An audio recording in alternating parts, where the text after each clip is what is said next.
Herzlich willkommen zu einer neuen Folge von First Cast TV. Waxen und ich sind wieder unterwegs, um uns auf einen Wettkampf vorzubereiten, weil ich habe morgen meinen ersten Wettkampftag sondern beim YPC Bank, und heute probieren wir auf jeden Fall uns auf den Barsch zu konzentrieren. Ich habe Bock, oder? Lass loslegen. Ja, muss noch ein bisschen aufwachen, aber dann habe ich auch Bock, hoffentlich. Wir sind hier gerade am ersten Spot an der Maas. Mal gucken, was heute so geht. Wir nehmen euch mit.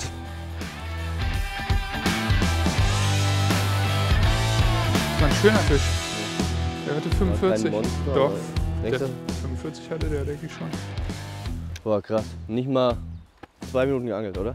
Ja.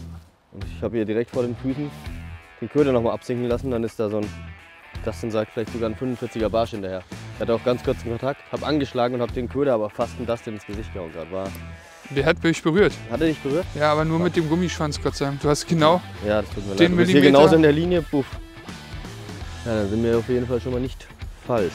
Das Chatterbait funktioniert anscheinend. Ja.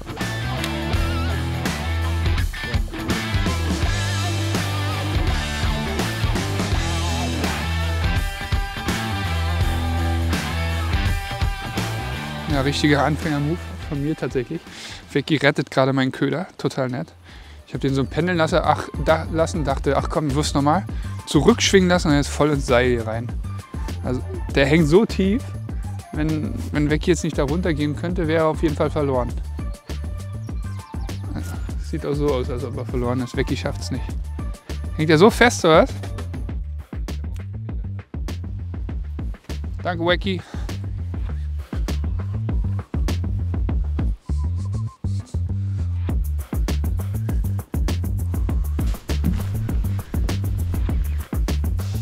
Also was ich sagen muss, die Bedingungen sehen nicht nur gut für Barsch aus hier. Es ist schön viel Druck drauf, schön Kehrströmung, auch angetrübtes Wasser. Es wird bestimmt auch für Zander gut gehen. Obwohl man sagen muss, die Wettervorhersage für meinen Wettkampftag ist schon sehr sonnig. Da muss man gucken, inwiefern das funktioniert.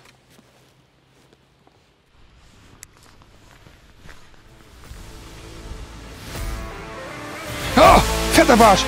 Ja! Oh! Verloren! Oh, ich hatte auch genug. Oh. Ja, die Fische scheinen aktiv zu sein. Hat einen fetten Barsch drauf. Der hat vor meinen Füßen gebissen. Richtig gesehen, das war super geil. Ist auch schon mal ein guter Indiz fürs Turnier, dass man hier auf jeden Fall hingehen kann. Ja, ich fische hier den Mad Max. Eine neue Größe. 9,5 cm. Für die Jahreszeit jetzt finde ich perfekt. Der Mad Max ist ja ein bisschen schlanker als viele andere Twitch-Baits. Deswegen wirkt er nicht ganz so groß. Deswegen finde ich jetzt 95er, also 9,5 cm, perfekt. Wird irgendwann im Herbst auf den Markt kommen. Und wie ihr gesehen habt, funktioniert er auf jeden Fall. War groß? Ich habe den Biss gesehen und alles. Der war direkt hier von meinen Füßen gebissen. Ja, oh, nächste! Fetter Barsch! Alter! Die kommen alle unterm Steg raus. Alter, das war ein Fuffi. Oh, da wieder! Hochgeschossen! Der nächste! Ja! Die gehen alle rauf! Jetzt! Alter! Oh! Sind die wild! Jungs, was ist das hier für ein Massaker, Alter? Oh! Waren mehrere Barsche? Ja! 2 richtig dicke Dinger, ey. Schade. Die hingen ja richtig, oder? Der eine? Der hing ja. Die stehen hier drunter unter dem Dock, Alter. War auch richtig große Fische, ne? Ja, das war geil. So ist es selten erlebt. Und ich muss sagen, natürlich hätte ich ihn gern gefangen, aber fürs Turnier ist es auch geil. Also besser sogar, dass sie halt nicht rausgekommen sind. Man weiß, die stehen jetzt hier. Kann man morgen schön in Ruhe hingehen und auf Barsch angeln. Die Frage ist halt, was machen wir jetzt? Bleiben wir hier? Fangen wir noch einen? Wir wissen ja eigentlich, die sind da. Wir wissen, die wollen beißen. Ich hatte 2 drauf. Vicky hat einen drauf. Oder gehen wir jetzt und suchen neue Spots? Ich glaube, das wäre das Sinnvollere. Wir brauchen ja für euch auch einen Barsch, den wir in der Kamera präsentieren können. So eine First-Cast-Folge ohne Fisch kommt nur bedingt gut an, vermutlich. Was denn? Ich hatte gerade eben auch einen riesigen Nachläufer wieder. Also richtig Aktion hier. Vicky hatte nochmal den nächsten Nachläufer. Die Barsche scheinen heute aktiv zu sein. Es kann halt von einem auf den anderen Tag ganz anders sein. Hoffentlich sind die morgen auch aktiv.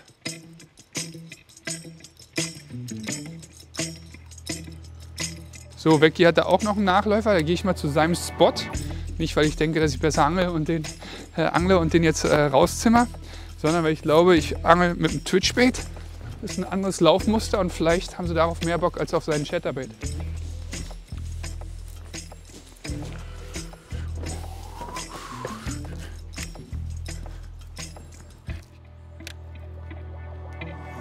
Ja, direkt hier vor meinen Füßen ist so eine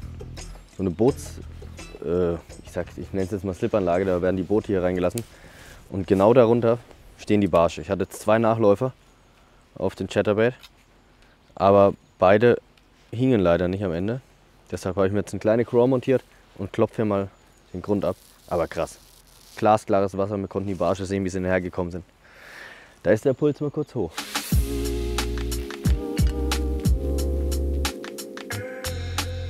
Ich montiere mir hier gerade eben mal eine Craw am Scotted Chick, damit ich immer zwischen einem Chatterbait und einem Grundköder wechseln kann. Geil. So, schön aufgezogen die Craw am Scotted Chick. Und da ich immer mega viele Nachrichten bekomme, rund um unser Zubehör, welches wir hier bei First Cast TV verwenden, haben wir jetzt eine Kategorie im CMW Online Shop gemacht. Da findet ihr natürlich alle Nace Produkte, aber auch Sachen wie BKK, unsere Skirted Chicks, sämtliche Tackleboxen, die wir gerne verwenden. Und da ist alles gesammelt an einem Ort. Hier ist der Link unten in der Videobeschreibung. Würde mich freuen, wenn ihr mal vorbeischaut. Ich habe jetzt mir den Chatterbait wieder an die Route montiert und stecke mir die Craw in die Tasche und weiter geht's. Ein bisschen Topwater geangelt, aber nur 4, 5 Würfe gemacht, ganz schnell geguckt, ob was geht. Ging nix. Jetzt nochmal ein Crank. Einfach um mal zu gucken, ob die auf irgendwas besonders reagieren. Und wenn nicht, dann haben wir ja unsere Erkenntnis gemacht für morgen und können auch weiterziehen. Fische sind hier auf jeden Fall. Die sind auch beißwillig. Twitchbait ist jetzt erstmal die Wahl der Stunde. Wir haben alle Informationen, die wir brauchen. Deswegen geht es jetzt weiter zum nächsten Spot.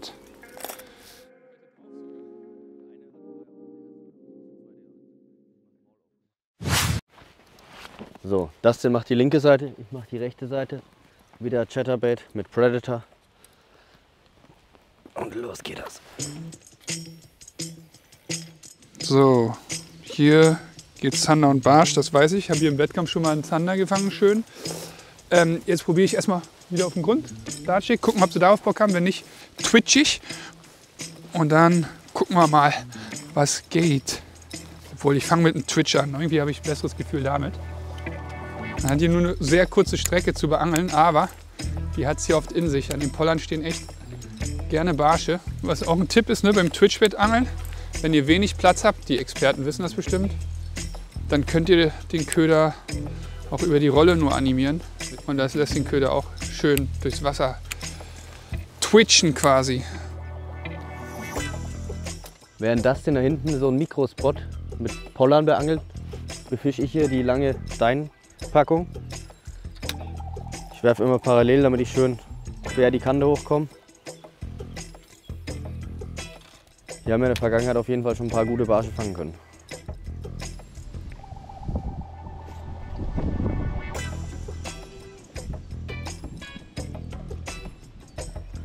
So, ich hatte eventuell gerade eben wieder einen Fisch drauf. Ich bin mir nicht ganz sicher, da ich hier den Chatterbait ganz nah an der Steinpackung angel.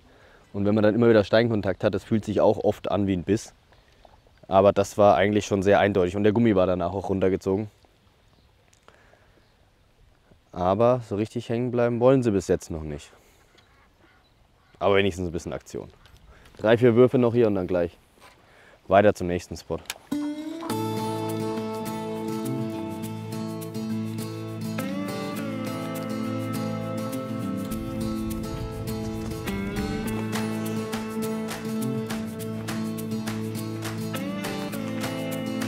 Zwei Würfe, erster Wurf Hänger gehabt? Randfisch drauf? Nee, Snap aufgegangen. Oh nein. Und dadurch durchs Ziehen hat sich die Schnur runtergelegt. Zweiter Wurf mit Topwater-Köder. Topwater-Köder abgerissen. Oh nein. Bin bedient für heute. Ist vorbei. Reicht. Kein Bock mehr. Gehen wir frühstücken. Können nach Hause gehen.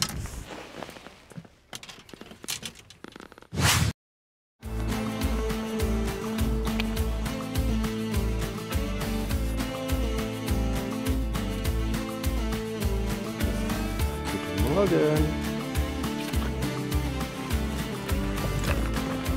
So, nach langem Fußmarsch endlich am Spot angekommen. Diesmal werde ich mal einen Jigspinner montieren. Die Sonne ist jetzt ein bisschen rausgekommen. Und vielleicht ist der Jigspinner der Weg zum Erfolg.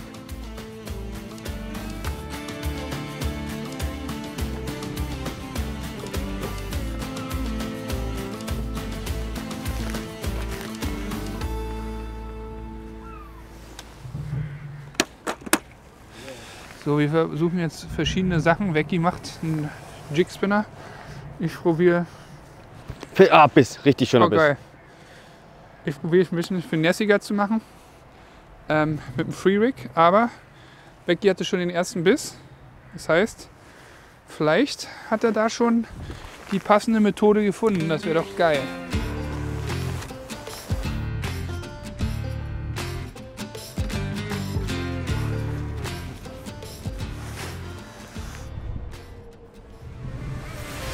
Fischer. Blade Runner? Epic. Aber kleiner Fisch noch. Der ist geil. Vecchi. Ja, der ist doch groß, oder? Für einen Wettkampf wäre der gut. Oh, der ja, hat der 50. ist deutlich größer, als ich gedacht hätte. Geil. Auf dem Nace Prototypen, oder? Ja, auf dem Netköder. Was denkst du, das denn? Schlanke 42, 43? Oh, ich hätte vielleicht sogar 44 gesagt. Oh, ein wunderschöner Fisch. Der Geil. Kollege darf gleich wieder zurück. Boah, mega schön in dem klaren Wasser. Geil. Geil. Petri, Alter. Vielen lieben Das ist Dank. eine gute Erkenntnis jetzt. Auf den Netwurm von Nace. TPE-Material. Und hat beim ersten Einsatz gleich geliefert. Das gibt Vertrauen. Muss man auf die Uhr gucken. Kurz vor 12. Das heißt, auch wenn das Wetter sonnig ist und so weiter, scheinen die hier zu beißen. Gut, gute Erkenntnis. Wichtig ist, dass es morgen klappt.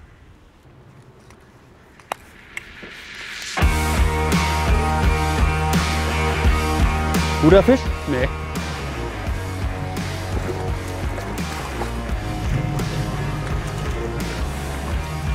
Auf Free Rig.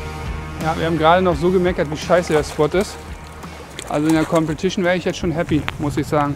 Ja, binnen 2 Minuten, 2 Barsche. Der ist nicht groß, aber also 30 hat er auch. Ja, kleiner Fisch, aber Fisch. Free Rig funktioniert auch.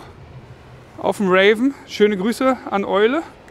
Ne? Könnte fast sagen, wir haben den nach deinem Haustier benannt.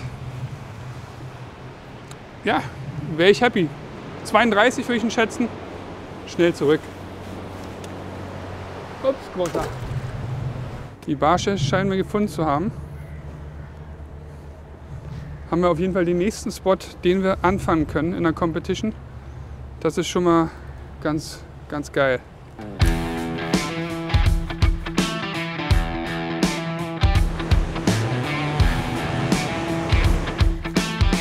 Last Cast hier an dem Spot und dann geht's weiter.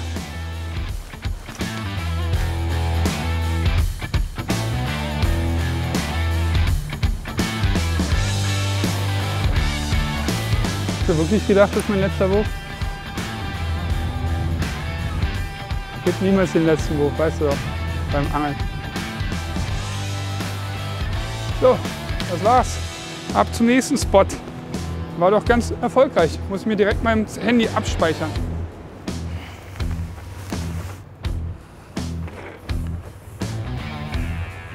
Ist schon ganz gut zu wissen, wann Beißphasen sein könnten. Und wenn es nur zur eigenen Motivation ist. Weil man dann denkt, oh, jetzt angel ich noch mal ein bisschen konzentrierter, weil gestern um diese Zeit habe ich hier einen gefangen. Kann helfen. Oh hey Jungs. Das Problem ist, hier sollten wir dickes Fluorocarbon nehmen, hat er gesagt. Mal sehen, ob man viele Hänger kriegt. Aber es sieht eigentlich, das Wasser sieht hier echt schon schön aus, ne? So schön klar und so. So, während Dustin sich da am Wasser austobt, gönne ich mir jetzt erstmal eine Mittagspause. Ich habe nichts gefrühstückt und habe Hunger.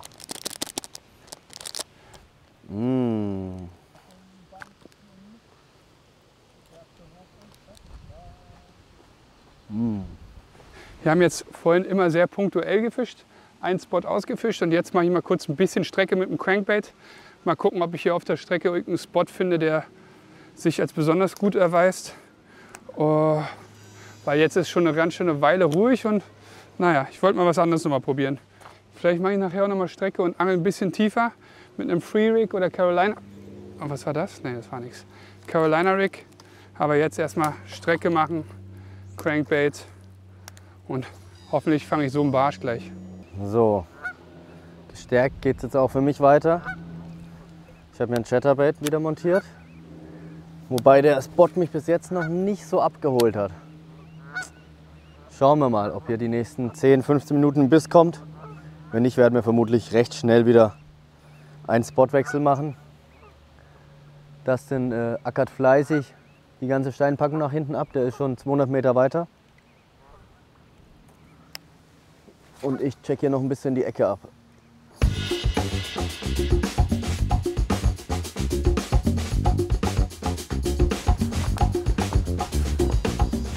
Ja, das war jetzt ist jetzt mein letzter Wurf hier. 500 Meter bestimmt gelaufen. Nix. Ja, vielleicht komme ich hier nicht tief genug runter, weil die Sonne brät ganz schön. Kann mir schon vorstellen, dass sie unten an der Kante stehen. Da komme ich mit dem Crank natürlich nicht hin.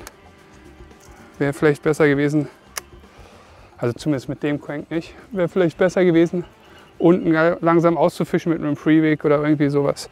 Naja, jetzt geht's zurück, dann geht's nochmal an einen anderen Spot. Nee, erst esse ich was. Viel trinken, sonst Gefahr. Ja, ich sollte auch mal was trinken. Den ganzen Tag noch nichts getrunken. First Cast? Ja, ich habe es mal gesagt, ich weiß, dass da ein Hänger ist. Du Armer. Richtig Bock drauf jetzt. Kommt eine Leiche mit. Und pupp. Oh, Gelöst. Haken aufgebogen. Nicht so schlimm, ich brauche eh keinen Haken. Ich will nur wissen, ob es beißt oder nicht. Jetzt sind wir am Zanderangeln. Wir haben die Barsche hinter uns gelassen und versuchen hier einen Zander zu fangen. Ich habe einen Chatterbait montiert und das sind einen Venom. Und wenn jetzt hier die nächsten 5 Minuten nichts passiert außer Hänger, ziehen wir weiter, oder? So würde ich sagen, machen wir das. Und dann gehen wir aber wieder zu den Barschen. Ne? Erstmal müssen wir was zu trinken kaufen.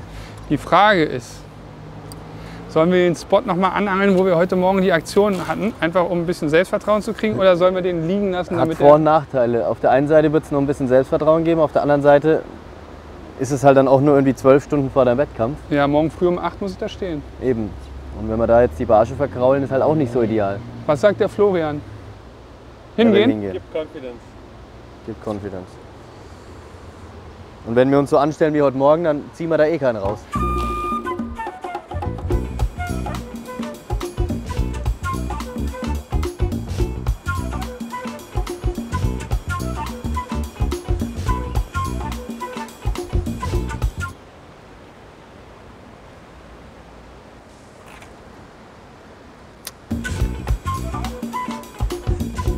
So, Dustin, kein Bock mehr.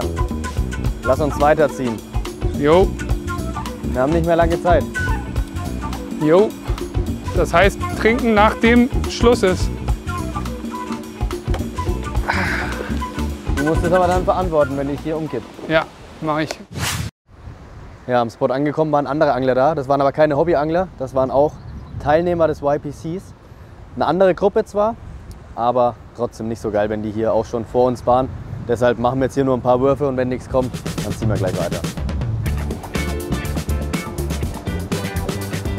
Ich versuche es jetzt hier einfach mal ein bisschen vertikal direkt an der Struktur hier, an diesem, ich nenne es mal Steg.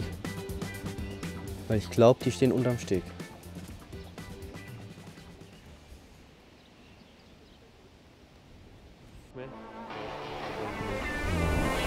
Fisch an! Gerade hier mit dem Flo am Labern gewesen. Und dann ist hier der erste Zander eingestiegen. Das ist ein sehr kleiner. Muss mal ganz kurz schauen, wie ich den jetzt hier lande.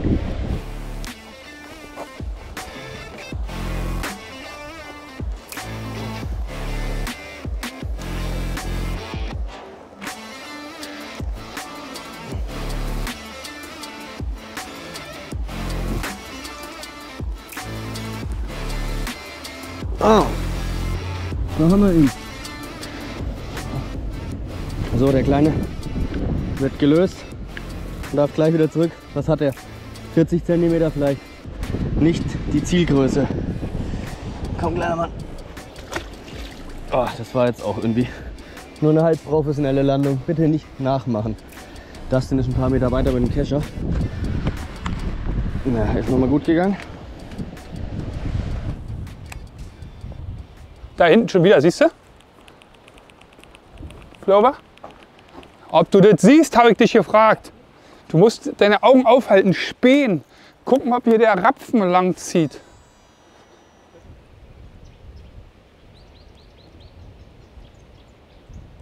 Florian, ich bin ja der Älteste hier von uns. Was ist los? Kannst du mir einen Riesengefallen tun? Guck mal, da 20 Meter entfernt steht eine Route, kannst du die holen? Bitte, bitte, lieber Florian. Dann fange ich für dich auch gleich einen Zander hier, okay? Alright. Das gleiche. Aua, aua, das ist genau das Richtige zum Liegen hier, dieser Untergrund. Oh.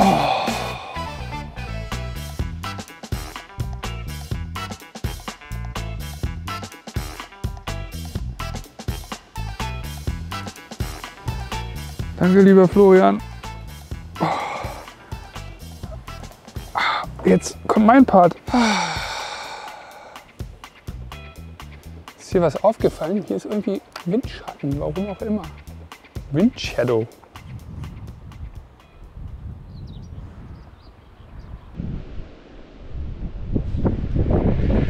Oh. Guter Fisch. Oh.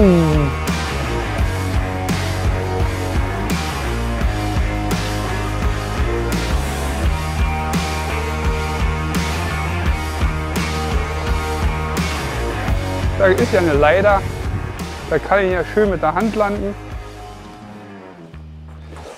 Ich habe dir versprochen, dass ich dir einen Zander fange. Ich habe es nicht ganz gehalten, Flover.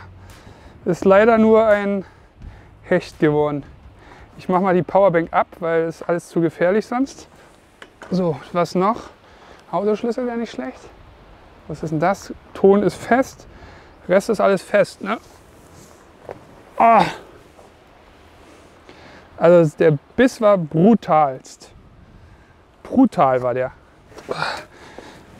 Also, ich frage mich gerade, wie ich das machen soll. Dirk, komm mal mit dem Kescher! Jetzt kommt Dirk mit dem Kescher. Super, die Rettung ist da.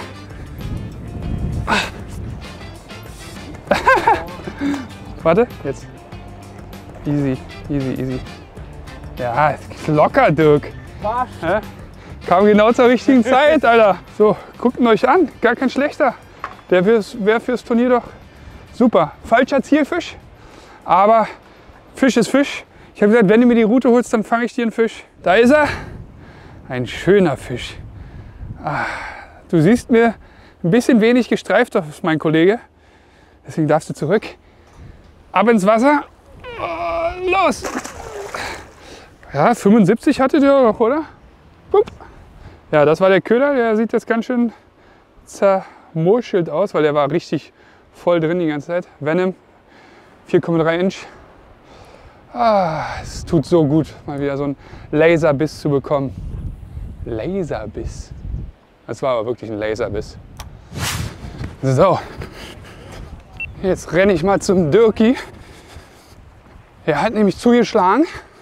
Kurz nachdem ich den Hecht hatte, hat Dirk einen Zander. Schöner Biss. Ja, ist ein kleiner, wa? Aber Maß ist Maß. Ja, und voll drauf gedonnert, ne? Also, der hatte Bock.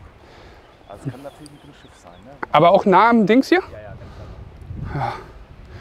Oh. Dirk, jetzt bin ich hier gerannt hier. Ich dachte, du hast ein Monster. Ja, schöner Fisch. Geil, Dirk. Jetzt wissen wir, Zander sind schon mal hier. Guck mal, lässt er mich hängen.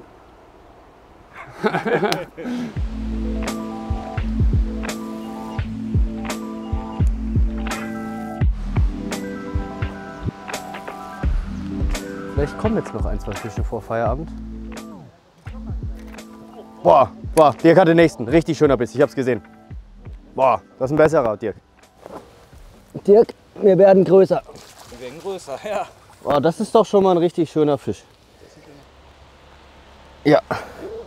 Boah, mega. Dirk, Ja, richtig schöner Fisch. Geil, der darf gleich wieder zurück, oder? auf jeden Fall.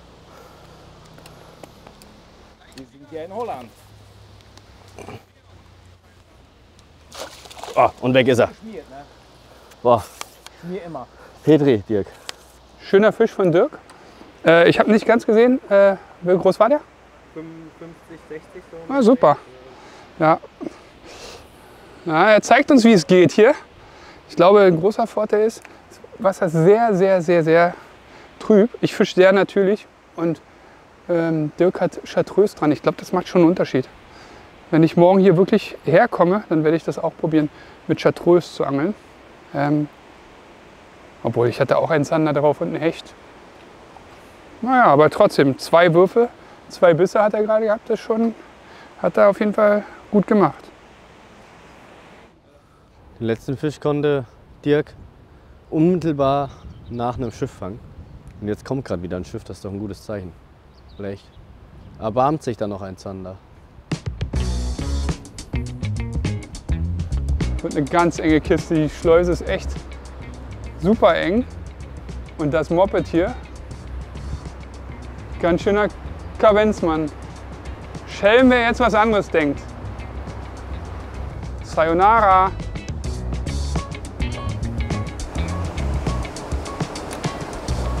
Wie hieß der Kanal, das Suarez-Kanal, wo er schief gestanden hat und alles ewig nicht angekommen ist, weil er so einen Tanker quergelegt hat. Das passiert jetzt hier auch gleich. So, Waxen. Zäher Angeltag. Ein paar Erkenntnisse konnten wir machen, aber ich fühle mich nicht sicher für einen Wettkampf. Nee, es lief nicht so, wie wir uns das eigentlich vorgestellt haben. Ja, naja, so ist es leider. Ansatz war gut, die Ausführung noch nicht so. Richtig. Deswegen, ich hoffe, euch hat die Folge gefallen. Wir sehen uns wieder in der nächsten und bis dahin, bleibt gesund. Ciao. Und viel Glück beim Wettkampf morgen. Danke dir. Mal gucken. Wenn es so läuft wie heute, dann wird es eine kurze Nummer. Nee, aber das, ich sag's immer wieder, unsere Trainings sind oft sehr bescheiden und dafür sind die Wettkämpfe umso besser. Ich hoffe, dass es morgen auch so ist. Das hoffe ich auch. Danke. So, jetzt geht's heim. Ciao.